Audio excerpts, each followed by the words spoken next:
You are a fearless merchant, undeterred by even the hardest routes, in the middle of your most difficult journey yet, an itinerary across the Silk Road. Disclaimer. Some geographic liberties were taken for the sake of the story arc. This production prioritizes narrative cohesion and atmosphere rather than strictly sticking to real facts. As a whole, I will surely include The Witcher references and would love to include Slavic countries as one of the regions. I'm also fascinated by the book The Travels of Marco Polo and will surely refer to it. Your objective is to travel through different,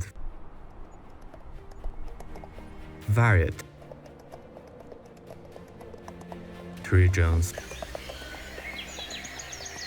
collecting and selling goods to be able to advance further, and finally arrive in China.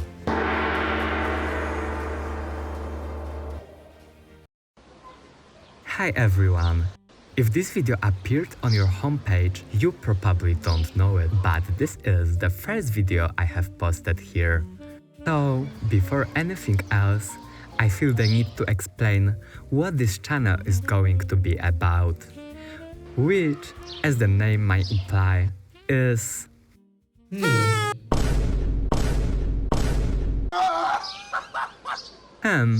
but what exactly about you? What do you mean? Okay, let me explain.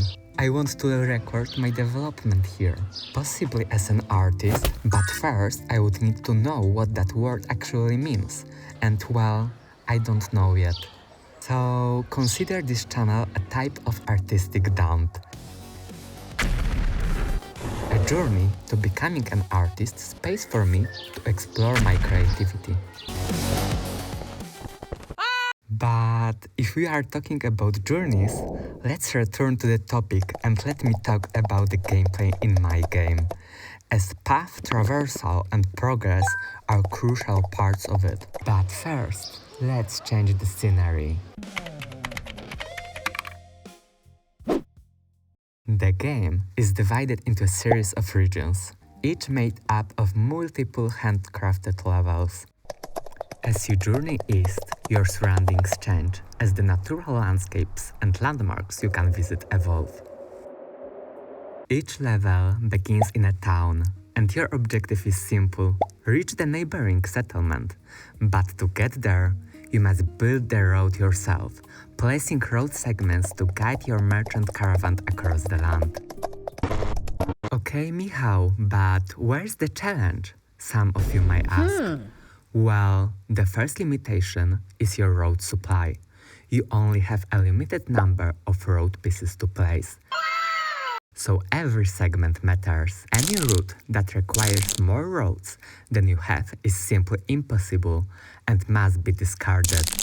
But what is reaching a town if no one wants to buy goods you have? Yeah, those medieval citizens are picky. So let me give you an example of how the system works. On your route from one city to another, you pass through many different waypoints. One of them is Stone Quarry. Passing through these waypoints loads your wagon with stone, allowing you to satisfy the needs of locals and make them happy. But there is a downside to passing through this waypoint. The heavy, rough stone can crack and destroy fragile cargo you can collect, such as pottery, which may also be needed. That means when creating your path, you have to consider which waypoints it contains. If pottery is also a desired good for some citizens, you may want to avoid passing through another quarry once you've gathered enough stone. Otherwise, you could arrive with far more stone than you need. But without the pottery, the citizens were ready to pay a lot for. And that makes the final alternative path uneconomical, and one you should abandon. The merchant's life is brutal. To succeed, you have to carefully plan your journey, as there is only one route that guarantees a successful ending. Okay, I have talked about the game's story and gameplay, but what does the actual game look like? This is what I created in the last 3 weeks. Yeah, it's not the most visually pleasing to say the least. It is just a stack of AI-generated placeholders.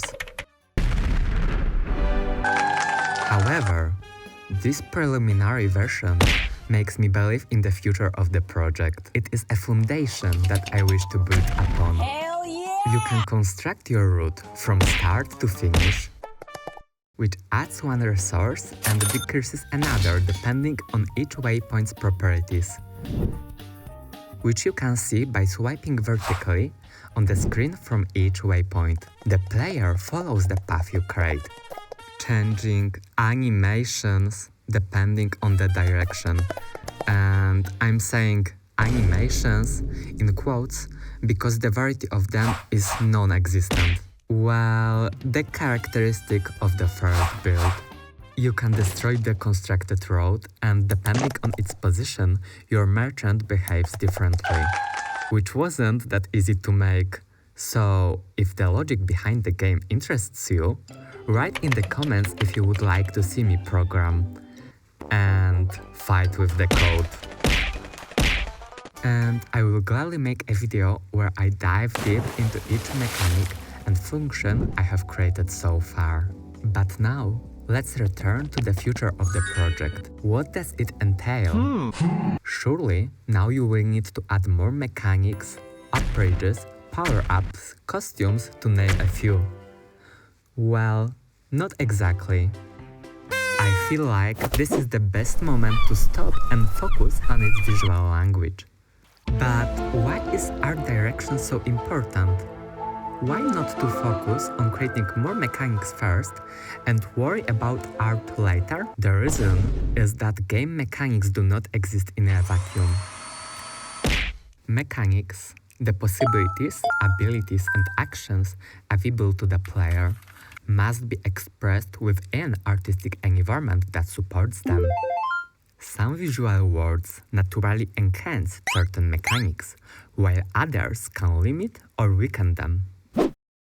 Let's take a simple example. Imagine a game where the player has an ability that allows them to take on any color from the environment and paint themselves with it in order to hide from enemies. On paper, this sounds like a great and interesting idea. However, the art direction makes a questionable decision and chooses to set the entire game at night.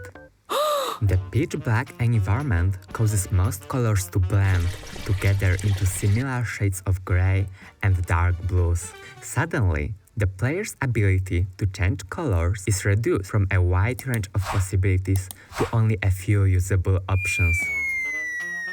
A mechanic that was originally full of potential becomes severely restricted, not because the mechanic itself was bad, but because the artistic direction did not support it.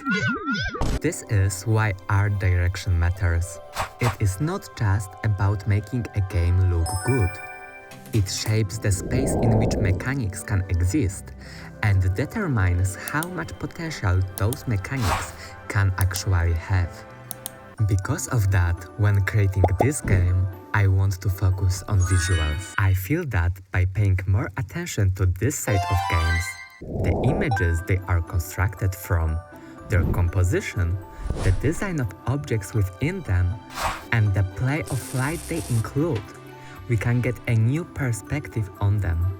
And this is what my next video on this channel will be about.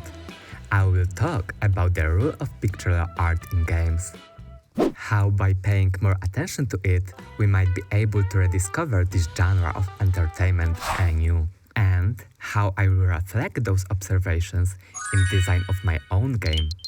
So, if you haven't already, subscribe to the channel to embark with me on the adventure of shaping the art direction of my game, and more importantly, have a real influence over what it becomes. If you have arrived at this moment of the video, I also have an ask. As you have heard, I haven't mentioned the title of my game throughout the whole video, because, well, I haven't decided what to call it yet. But, as we say in Polish, co dwie głowy, to nie jedna, which means Two heads are better than one when solving a problem. so, if you have some ideas on what to call it and want to help with the creation of this game, I would be grateful if you wrote them in the comments. Okay, that's it for this video. Have a great day or night and see you next time.